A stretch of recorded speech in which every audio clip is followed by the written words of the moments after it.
Hello everyone, it's Stacey Hall here. Glad to be back chatting with you today. Today I wanted to talk to you guys a bit about the notion of resistance.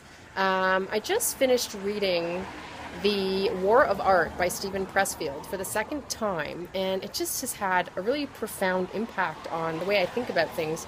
And so I thought I would share it with you a little bit. Essentially, what Pressfield is talking about in the book is the notion of resistance. That there is a considerable force, I guess, that exists that is sort of omnipresent and consistent and strong, that pushes against all of us when we attempt to achieve something great.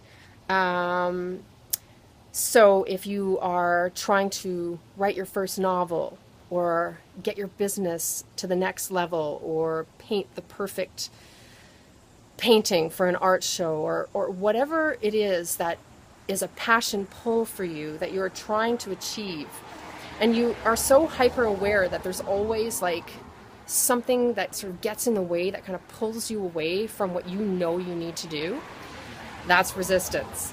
Now, resistance works on all of us and works against all of us, but we don't all work against the resistance, and therein lies the problem.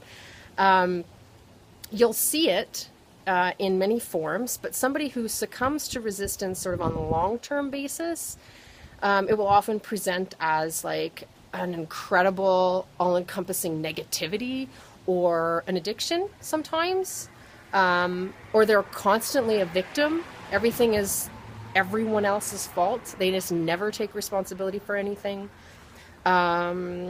Just sour. And sometimes they can even have mental and physical illness from it, because when you have a passion calling or something that is really driving you to achieve on some level and it goes unfulfilled, it's going to have a profound impact on you on so many levels. It's a soul unfulfilled, and a soul unfulfilled kind of, it revolts in a way. So now, what do you do about it? What do you do about it? If this is something that's ever present and so strong and is always fighting against us, what do we do about it? Well, I mean, a lot of it is discipline, it's knowledge. Knowing that it exists is the first step, right? Because you can't change what you don't acknowledge. So acknowledge it and say, I feel it. I feel that pull taking me away from what I know I need to be doing.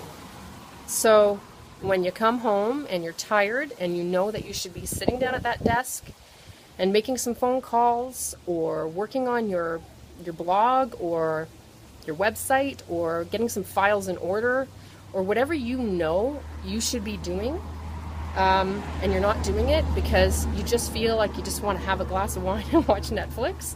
Okay, maybe that's just me, but I'm sure it's not. We've all been there, right? You just want to kick your heels up, you're tired, but you know that if you don't do these things, if you don't take consistent steps every day, you're just, pulling yourself further away from what you really, really want to achieve. There's no stasis really, right? You're either gradually progressing or you're gradually going backwards. That's just how it is. You never stay in one place, right? So you need to find a way, a discipline to take those steps. So now that you know it's there, you can acknowledge it, almost like a neighbor who constantly parks in your driveway, preventing you from getting into your house. If he did that every single day, you'd be like, dude, find another place to park. I need to get in my house. So treat the resistance the same way. Say, okay, I see it. I really want to sit down with my glass of wine and watch Netflix. And I want to make excuses and blame everyone else for the fact that I've got nothing done this week. But it's on me. And now that I know, I'm going to force myself to take those steps. And gradually, it's like a muscle being exercised. Discipline is like a muscle being exercised. The more you do it, the better you get. And it becomes easier and easier until you start seeing the progress compound. So anyway, I hope that helps. Go out and get that book. If you haven't read it, The War of Art by Steven Pressfield, awesome. Great food for thought, soul food. It's a great day to change your life. Make it yours, make it someone else's. Go and get it, and I'll talk to you all really soon. Bye.